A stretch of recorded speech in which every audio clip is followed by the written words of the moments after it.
అందరికి నమస్తే. ఇప్పుడంతా మల్లారెడ్డి దారెటు మల్కాజ్గిరి మేడ్చల్ ఎమ్మెల్యే చామకూర మల్లారెడ్డి. ఎందుకంటే ఈ మధ్య ఆయన బీఆర్ఎస్కు దూరంగా ఉంటున్న సంగతి ఓపెన్గా కనబడుతుంది. కానీ ఆయన ఏ పార్టీలో ఏరాలి అనే విషయంలో క్లారిటీ లేదు. ఆయనకు చాలా ఉన్నాయి. నేను మొన్న రేవంత్ రెడ్డితో కలిసి తిరుగుతున్నాడు. అంతకుముందు ఢిల్లీ పోయి బీజేపీలో కలిసి వచ్చిండు. వాళ్ళ కోడలు కూడా ప్రీతిరెడ్డి కూడా బీజేపీ ఆఫీస్కి పోయింది, స్టేట్ బీజేపీ ఆఫీస్కు. ఆయన బీఆర్ఎస్కు దూరంగా ఉన్నాడు. ఇదైతే క్లియర్. బీఆర్ఎస్ సోషల్ మీడియా మొత్తం స్టార్ట్ చేసింది, మల్లారెడ్డిని పంపించేసేయండి, మల్లారెడ్డి పార్టీకి వద్దు, మల్లారెడ్డి పోవడం ద్వారా ఏమీ కాదు, మల్లారెడ్డిని వదిలేసుకుందాం, వద్దు. సోషల్ మీడియాలో స్టార్ట్ చేసింది ఆల్రెడీ క్యాడర్ అంతా కూడా. సరే, ముందు సబ్స్క్రైబ్ చేయండి, షేర్ కూడా చేయండి. మల్కాజ్గిరి మేడ్చల్ ఎమ్మెల్యే మల్లారెడ్డి గురించి ఇంత చర్చ అవసరమా అనేది కూడా ఉంటుంది. కాకపోతే ఇప్పుడు ఏమైందంటే రాష్ట్రంలో రాజకీయ పరిణామాలంతా కూడా చేంజ్ అవుతున్నాయి ఇప్పుడు కరెక్ట్గా. ఎట్లా అంటే ఇంకా గవర్నమెంట్ పని అయిపోయింది. గవర్నమెంట్ పని అయిపోయిందని నేను చెప్పడం కాదు, జనమే మాట్లాడుతున్నారు. నేను నిన్న కూడా బహదూర్ కూడా పోయి వచ్చిన. అక్కడ చాలామంది జనాలతో మాట్లాడినా. ఆ పొలాలు పోనోళ్ళు కొంతమంది ఉన్నారు, వాళ్ళు కూడా అంటున్నారు, వద్దు సార్, ఈ గవర్నమెంట్ దింపేద్దాం సార్, నేను ఎట్లా దింపాలి సార్ అని అడుగుతున్నారు. అట్లాంటి సిచ్యువేషన్ ఉంది. మొత్తం నాశనం అయిపోతుంది సార్ తెలంగాణ, ఎట్లా బాగుపడుతుంది సార్ అని అడుగుతున్నారు వాళ్ళు. అట్లాంటి సిచ్యువేషన్ వచ్చేసింది. తెలంగాణలో కాంగ్రెస్ పని ఖతమవుతుంది, బీజేపీ యాక్టివ్ అవుతలేదు. బీజేపీ పరిస్థితి ఏం బాగలేదు ఇక్కడ. వీటలందరూ బండి సంజయ్ కలిసినా కలవకపోయినా ఆయనే చెప్పిండు కదా, ఎవరు ఎమ్మెల్యే రాజాసింగ్, వాళ్ళిద్దరు కలిస్తే 3 జిహెచ్ఎంసీలో 3 కార్పొరేషన్ గెలుస్తామా, ఒకటన్నా గెలుస్తామా అని. అట్లాంటి సిచ్యువేషన్ ఉంటుంది. వాళ్ళ పార్టీలో చాలా గొడవలు ఉన్నాయి, వాళ్ళు చేస్తలేరు. ప్రజల కోసం చేయాల్సిన పని బీజేపీ చేస్తలేదు, క్లియర్గా కనిపిస్తుంది. అది చేస్తే వాళ్ళు కూడా అవకాశం ఉండేది, కానీ వాళ్ళు చేస్తలేరు. అది ఎందుకు చేస్తలేరు? మరి రేవంత్ రెడ్డితో ములాఖత్ అయ్యి అన్నది ఒక పెద్ద ఆరోపణ వాళ్ళ మీద ఉంది. ఈయన కూడా బీజేపీతో చాలా ఫ్రెండ్షిప్ చేస్తున్నాడు అనేది కూడా చర్చలో ఉంది. మరి ఆ చర్చలో భాగంగా మనం ఏమనొద్దు, రేవంత్ రెడ్డి మీద వ్యతిరేకత వస్తే మనం మాట్లాడితే అనుకుంటున్నారో ఏమో, కానీ అది రావాల్సిందంతా వచ్చేసింది. నెక్స్ట్ బీఆర్ఎస్ అనేది బాగా ఫామ్ అవుతుంది జనాల్లో. నెక్స్ట్ కేసీఆరే రావాలి అనేది ఫామ్ అవుతుంది. ఈ సిచ్యువేషన్లలో ఇప్పుడు మల్లారెడ్డి పోవడం ఎఫెక్ట్ ఉంటుందా? ఏంది అసలు మల్లారెడ్డి ప్రాబ్లం ఏంది? మల్లారెడ్డి కాంగ్రెస్ కోసం ప్రయత్నం చేసిండు. Mallareddy business man. ఆయన ఈ ఎంపీ ఎమ్మెల్యే మినిస్టర్ల కన్నా బిజినెస్ మ్యాన్. ఆయన బిజినెస్ చేస్తున్నాడు మంచిగా. ఏ పార్టీ అధికారం ఉంటే ఆ పార్టీతో బిజినెస్ చేయడం ఆయనకు అలవాటు. అయితే ఆయన బిజినెస్ చేస్తుండు. బీఆర్ఎస్ ఉన్న రోజులు బిజినెస్ చేసుకుని మంచిగా. తర్వాత రేవంత్ రెడ్డి వచ్చిండు. రేవంత్ రెడ్డి వచ్చిన తర్వాత వాళ్ళ కాలేజీ ఏదో కూలగొట్టే ప్రయత్నం చేశారు కదా, ఇది పర్మిషన్ లేదని జేసీబీలు పోయినాయి. తర్వాత మల్లారెడ్డి కాంగ్రెస్ వాళ్ళతో కాంప్రమైజ్ అయ్యే ప్రయత్నం చేసిండు. తర్వాత కర్ణాటక పోయి డీకే శివకుమార్తో కాంప్రమైజ్ అయ్యిండు. సరే, ఎట్లా కాంప్రమైజ్ అయ్యిండు అంటే ఇంకా కాంగ్రెస్లో మూటలే ఉంటాయి, ఏముంటాయి, అంతకు మించి చెప్పడానికి కూడా ఏమి ఉండదు, అందరికి ఓపెన్గా తెలుసు.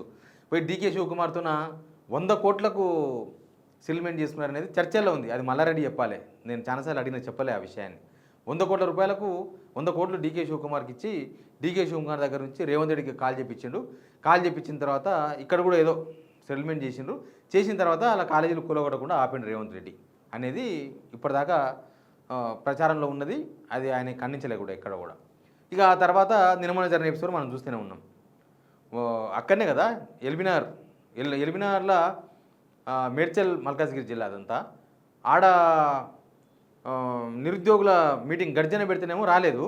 కొన్ని గంటల డిఫరెన్స్లా గట్కేసర్ల అందశ్రీ ప్రోగ్రాం రేవంత్ రెడ్డి ప్రోగ్రాంకు అటెండ్ అయ్యింది. రేవంత్ రెడ్డి పిచ్చి కామెంట్స్ చేసినాడు. పిచ్చి కామెంట్స్.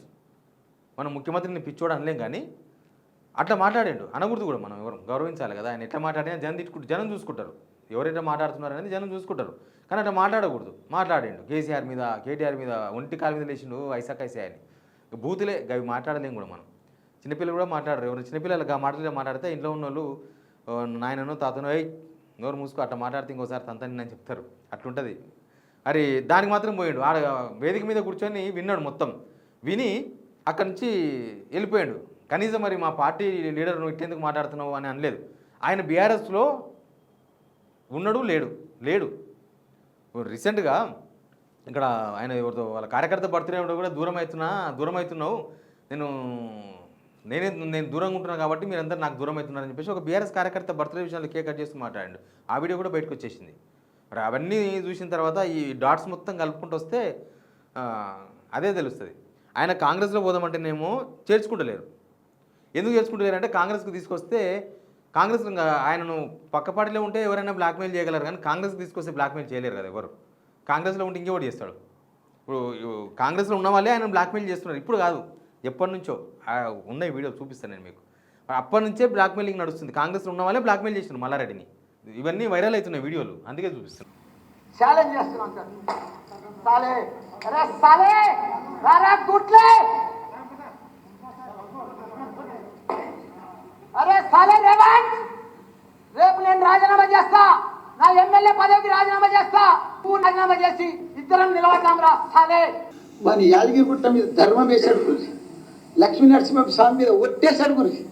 వాని బిడ్డ పెళ్లి ఎవరు పైసలతో చేసిండు, వాని బిడ్డ పెళ్లి ఎవరు పైసలతో చేసిండో, మల్లారెడ్డి పైసలతో వాని బిడ్డ పెళ్లి చేసిండు. చూసిండ్రా, అప్పట్లో తొడగొట్టి అవన్నీ మాట్లాడాడు. అప్పుడే చెప్పిండు ఇది కూడా, ఆయన బిడ్డ పెళ్లి కూడా నా పైసలతోనే చేసిండు. బ్లాక్మెయిల్ చేసి ఈయనకంటే అడుక్కోను అప్పు తీసుకోను కాదు, రేవంత్ రెడ్డి బ్లాక్మెయిల్ చేసి ముందే అదంతా వీడియో ఉంటుంది. బ్లాక్మెయిల్ చేస్తే నేను డబ్బులు ఇవ్వాల్సి వచ్చింది. ఉంటాయి కదా అన్ని కాలేజీలు నడుపుతున్న మల్లారెడ్డితో కొన్ని బొక్కలు ఉంటాయి, ఆర్టీఐ వేయాలి, బొక్కలు పట్టాలి, బ్లాక్మెయిల్ చేయాలి, చేసిండు. అప్పుడు ఇదంతా ఆయన చెప్పిన మాటలు ఇవన్నీ కూడా మనకు తెలుసా, అవన్నీ తెలియదు. తర్వాత రేవంత్ రెడ్డి కూడా చాలా విషయాలు మాట్లాడిన ఆయన మీద, అవి కూడా ఉన్నాయి.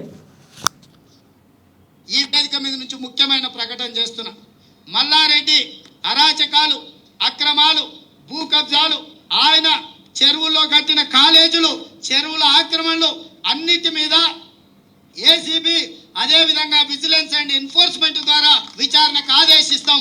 మల్లారెడ్డిని ఒక్కలకు దోష బాధ్యత కాంగ్రెస్ పార్టీ తీసుకుంటుంది. పక్కన పెడితే ఈరోజు మల్లారెడ్డి గారికి ఇంజనీరింగ్ మెడికల్ కళాశాలలు ఉన్నాయి. గుడ్లపోచంపల్లికి సంబంధించి సర్వే నెంబర్ 650, సర్వే నెంబర్ 650లో 1965-66కు సంబంధించిన పహానీ ఇది. రేవంత్ రెడ్డికి ఈ సబ్జెక్ట్ బాగుంటుంది, భూముల సబ్జెక్ట్ చాలా బాగుంటుంది. సర్వే నెంబర్తో సహా చెప్పిండు. వాళ్ళు వచ్చిన తర్వాత ఎందుకు ఆగిపోయిందంటే, నేను ఇందాక చెప్పలేదా, డీకే శివకుమారు అక్కడ ఇక్కడ సెటిల్మెంటు కల్లాజ్ చేసుకున్నారు, ఇప్పుడు మళ్ళీ కలిసి తిరుగుతున్నారు. ఇప్పుడు దోస్తాన్లో ఉంది. కానీ ఆయన కాంగ్రెస్లో చేరాలంటే చేర్చుకుంటలేరు. బీజేపీలో చేరదామంటేనేమో రాజీనామా చేసి రమ్మంటున్నారు. ఇప్పటికిప్పుడు రాజీనామా చేస్తే మళ్ళీ పైసలు పెట్టాలి, మళ్ళీ కథ అవుతుంది, కార్ఖానా అవుతుంది, ఇంకా ఏమేమైతే తెలియదు అని రాజీనామా చేసేందుకు కూడా వెనకాడకుండా ఆయన బీఆర్ఎస్లో ఉన్నాడో లేదో దాగుడు మూతలు ఆడుతున్నాడు మల్లారెడ్డి. కరెక్ట్గా చెప్పాలంటే దాగుడు మూతలు ఆడుతున్నాడు. ఎలక్షన్ దగ్గరకు వచ్చిన తర్వాత అవుతాడు. ఏంటి అంటే ఆయన వాళ్ళ కార్యకర్తలతో చెప్పేది, అరే నేను కాలేజీ ఏపీలో పెట్టాలి, యూపీలో పెట్టాలి, ఇవన్నీ పెట్టాలంటే ఈ ప్రాంతీయ పార్టీలు ఉంటే కుదరదు, నేను ఇవన్నీ చేయాలంటే నేను బీజేపీలోకి పోవాలి. ఇప్పుడు బీజేపీ గవర్నమెంటే ఉంది, కాంగ్రెస్ రాదు ఇప్పట్ల. ఏంటంటే ఈడ నా ఎంబడబడ్డాడు కాబట్టి కాంగ్రెస్ కోదామని చూసినా ఆడ రాణిస్తలేడు, కాబట్టి ఇంకా బీజేపీ పోతే మనకు ఈ తలనొప్పి ఉండదు. రేవంత్ రెడ్డి కూడా బీజేపీ పోతే ఏం చేయలేడు. ఇవి ఆయన కార్యకర్తలు చెప్పుకున్న మాటలు. క్రిషాంక్ పెట్టిండు. బీఆర్ఎస్లు కూడా మానసికంగా డిసైడ్ అయినారు, ఈయన ఓడడం వల్ల ఏం కాదు అని వాళ్ళు డిసైడ్ అయినట్టున్నారు. ఇప్పుడు ఏం బ్లాక్మెయిల్ చేసినని సైలెంట్ అయినావు మల్లన్న క్రిషాంక్ పెట్టిండు. Cantonment RS Praveen Kumar sir, Mallareddy Pullareddy వల్ల బీఆర్ఎస్ నిలబడలేదని ఒక ఉత్తమ్ అని ఒక బీఆర్ఎస్ కార్యకర్త సోషల్ మీడియా వారియర్ పెట్టిండు. తెలంగాణ ఉద్యమం ఆత్మగౌరవం కేసీఆర్ నాయకత్వంలో బీఆర్ఎస్ వచ్చింది అంటే మల్లారెడ్డి వల్ల ఏం కాదు అని ఆయన పెట్టిండు. పెడితే అవును నాకు చాలా ఆశ్చర్యం వేసిందని ఆర్ఎస్ ప్రవీణ్ కుమార్ చేసిండు. తర్వాత ఓ సిహెచ్ మల్లారెడ్డి అండ్ మర్రి రాజశేఖర రెడ్డి, మీరు మీ కుటుంబం బీఆర్ఎస్ పార్టీలో ఉంటే ఉండండి, లేకుంటే ఈ జోకుడికి ముగింపు పలకండి. నిజానికి మర్రి రాజశేఖర రెడ్డి అయితే బీఆర్ఎస్లో ఉన్నాడు, యాక్టివ్గానే ఉన్నాడు వాళ్ళ అల్లుడు.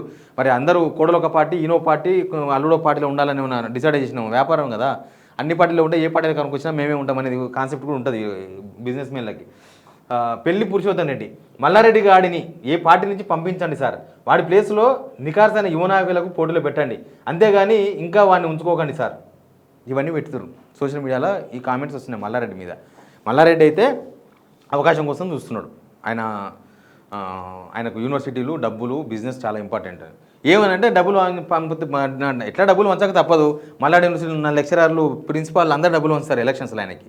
వాళ్ళందరూ వచ్చి డబ్బులు వంచేస్తే మళ్ళీ ఎలక్షన్స్లో గెలిచిపోతాం. ఏ పార్టీలో ఉంటే ఏముంది మల్లారెడ్డి నమ్మకం ఉండొచ్చు, కానీ అది అన్నిసార్లు వర్కౌట్ కాదు. నెక్స్ట్ ఎలక్షన్ వ్యక్తులను చూసి కాదు, పార్టీ ఇంపార్టెంట్ కావచ్చు. పార్టీని చూసే ఓట్లు వేసే అవకాశాలు ఎక్కువ ఉంటాయి.